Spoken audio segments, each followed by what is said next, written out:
Boot కాళ్లతో తన్ని కర్రలు ప్లేట్లతో కొట్టి 10వ తరగతి విద్యార్థిపై తోటి విద్యార్థుల దాడి దమ్మాయిగూడలోని ఓ కార్పొరేట్ విద్యాసంస్థ హాస్టల్లో గడ్డాం. ఇది చూడండి ఎంత కుట్ర ఇది. అది అందరికీ తెలుసు. దమ్మాయిగూడలో శ్రీ చైతన్య కాలేజ్ తెలుసు. అంటే వీళ్ళు చూడు వాళ్ళ సంస్థ, వాళ్ళకి సంబంధించిన సంస్థ కాబట్టి ఈరోజు ఓ కార్పొరేట్ విద్యాసంస్థ శ్రీ చైతన్య పేరు పెడితే ఏమవుతుంది? శ్రీ చైతన్య పేరు పెట్టచ్చు కదా. ఆల్రెడీ న్యూస్ అంతా పాకిపోయింది, తెలంగాణ సమాజం అందరికి తెలిసిపోయింది కదా. శ్రీ చైతన్య ఎందుకు పెడతలేరంటే వీళ్ళు ఒకటి వాళ్ళకు శ్రీ చైతన్య నుంచి ఎవ్రీ ఇయర్ 2-3 రకాల యాడ్స్, పెద్ద యాడ్స్ వస్తుంటాయి కాబట్టి వాళ్ళు ఆ కాలేజ్ టార్గెట్ చేయరు. ఈరోజు మేము గర్వంగా చెప్తున్నాం, మేము గల్లా ఎగిరేసి మరి చెప్తున్నాం, ఈరోజు శ్రీ చైతన్యలో కానీ నారాయణలో కానీ ఈ కార్పొరేట్ విద్యాసంస్థల్లో కానీ పిల్లలు ఉమెన్స్ కాలేజ్ కావచ్చు, ఏదైతే పిల్లలు ఆడపిల్లల కాలేజ్ కావచ్చు, మగపిల్లల కాలేజ్ కావచ్చు, కొంత శానిటైజేషన్ విషయంలో కానీ, లేకపోతే ఆహారం విషయంలో కానీ, లేకపోతే ఇంకా కొన్ని అడ్మినిస్ట్రేషన్ విషయంలో కానీ మార్పులు మేము తీసుకొచ్చినాం. దానిలో మేము ఎవరిని అధికారులను చెప్పినామో ఆ అధికారులు వెళ్ళి ఏం చేసిరో తెలియదు. మొత్తానికైతే మాకు ఒక స్ట్రాటజీ తోటి మేమైతే ప్లాన్ చేసినాము. ఆ కాలేజీల పైన భీకరమైనటువంటి పోరాటం, అనేకమైన కేసులు కూడా పెట్టిన సందర్భాలు ఉన్నాయి. సో ఇప్పుడు కొంత మార్పు వచ్చింది. ఎందుకు మార్పు వచ్చింది? పిల్లలకు కనీసం తిండి కూడా చక్కగా పెట్టలే పరిస్థితులు ఉన్నారు రాబాయ్ అని చెప్పేసి లైవ్లో ఉమెన్ కమిషన్ చైర్మన్ ఉన్నటువంటి నేరల శారద గారు కానీ చాలామంది ఎక్స్పోజ్ చేయడం జరిగింది. పిల్లలు చనిపోయిన సందర్భాలు, మానసికమైనటువంటి ఒత్తిడితోటి చనిపోయిన సందర్భాలు ఉన్నాయి. సో పిల్లలకు ఆ ప్రెషర్ అనేది ఎక్కువ కావడం వల్ల కూడా మానసిక ఒత్తిడితోటి ఇటు తల్లిదండ్రులను, ఇటు టీచర్లు ఎవరైతే ఉన్నారో గురువులు ఇచ్చినటువంటి ఆ ప్రెషర్ తోటి తట్టుకోలేక చనిపోయే సందర్భాలు ఉన్నాయి. వాటి నుండి ఎక్స్పోజ్ చేసినాం.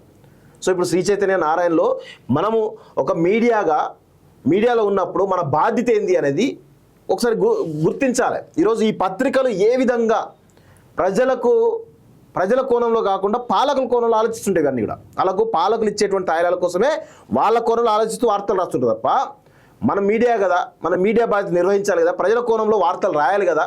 కనీసం ఆ శ్రీ చైతన్య అక్కడ ఏం జరిగింది అనేది వార్త కరెక్ట్గా రాయాలి కదా. రాయకుండా ఈ విధంగా కుట్ర చేస్తూ ఉంటారు మీడియా. ఇది పెట్టుబడిదారి మీడియా అన్నట్టు ఇదంతా కూడా.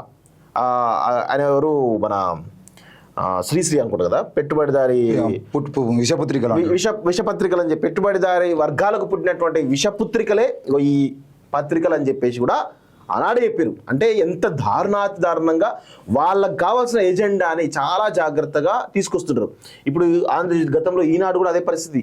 ఈనాడు పేపర్ పుట్టిన తర్వాత ఎన్టీఆర్ను గద్దెదించి చంద్రబాబు నాయుడు గద్దెదించడానికి ఎన్టీఆర్ని ఎన్ని రకాలుగా ఆయన యొక్క క్యారెక్టర్ అసాసినేషన్ చేసి ఆయన ఒక స్త్రీలోలుడు అనే విధంగా కూడా కథనాలు రాసినటువంటి ఘనత ఈనాడుకున్నది. అంత నీచమైనటువంటి అంటే ఒక నరేటివ్ని చాలా పద్ధతిగా జనాల్లోకి తీసుకుపోయి జనాలు నమ్మే విధంగా చేసే ప్రయత్నం ఈ పత్రికలు చేస్తూ ఉంటాయి. సో ఇది అందులో భాగంగా వాళ్ళ కులం ఇక్కడ చాలా క్లియర్ కనబడుతుంది. ఇప్పుడు శ్రీ చైతన్య నారాయణ కాలేజ్ అనే విషయము అంటే ఈ పత్రికలు నిజంగానే ఒక ప్రైవేటు సంస్థ అని రాయాల్సిందే, కానీ ఎప్పుడు అనుమానం ఉన్నప్పుడు మాత్రమే ప్రైవేట్ సంస్థ అని రాయాలి. కానీ ఇక్కడ అనుమానం ఏం లేదు కదా. పూర్వం కొట్టిరు కామారెడ్డి జిల్లాకు సంబంధించిన పిల్లగాడు దెబ్బలు పడ్డాడు, వాడు సాగు బతుకుల మధ్యలో ఉన్నాయంటే ఆ సాగుకు సంబంధించిన వార్తను కూడా నువ్వు ప్రైవేట్ అండి. ఇక్కడ ఇంకో విషయం మీకు ఒక ఎగ్జాంపుల్ చెప్తా. ఆ మధ్యలో కర్నూలులో ఒక బస్సు కాలిపోయిందన్న. మొత్తం అందరూ కావేరీ ట్రావెల్స్ అని రాస్తే అప్పుడు ఆంధ్రజ్యోతి వాళ్ళు ఈనాడు ఏమని రాసిందంటే ప్రైవేట్ ట్రావెల్స్ అని నీకు తెలియదు ఆ పేరు. ఇప్పుడు రాష్ట్రంలో ఇప్పుడు కాళోజీ శ్రీనివాస్కి తెలిసినటువంటి పేరు, రాకేష్కి తెలిసినటువంటి కావేరీ ట్రావెల్స్ పేరు ప్రధాన పత్రికలుగా చెప్పేటువంటి మీ పత్రికకు ప్రైవేట్ ట్రావెల్స్. అది అంటే ఆడ మిమ్మల్ని కాపాడుకోవడం, ఈ ఇన్స్టిట్యూషన్ల కాడ మిమ్మల్ని కాపాడుకోవడం ఎప్పుడు చూసినా ఇదే. వీళ్ళు ఒక ప్రైవేటు అని రాస్తున్నారు అంటే మీరు అర్థం చేసుకుందంటే వాళ్ళ కులపోళ్ళు అని అర్థం.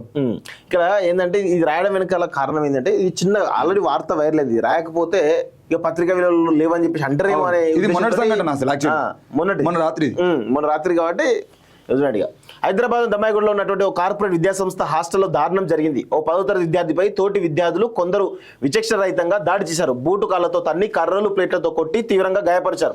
ఇందుకు సంబంధిత బాధిత విద్యార్థి తల్లిదండ్రులు జవహర్ ఏసీపీ చక్రపాణి తెలిపినటువంటి వివరాలు ఇలా ఉన్నాయి.